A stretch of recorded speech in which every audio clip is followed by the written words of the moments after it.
You know, the most important thing that I could say is, you know, if you keep to the plan that we talked about here of keeping the business simple and keeping the product simple, using mostly the testimonials, keeping your opportunity meetings simple, keeping the business part of it simple, and doing 10 people a day to get 2 people to work down line with them.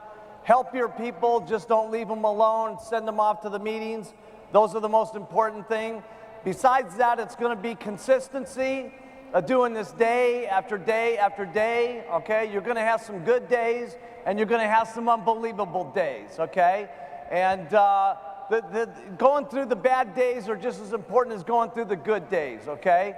It makes you a stronger person. It makes you more of a better person to get through the times that are rough in your life, not just with Herbalife, but your own personal life.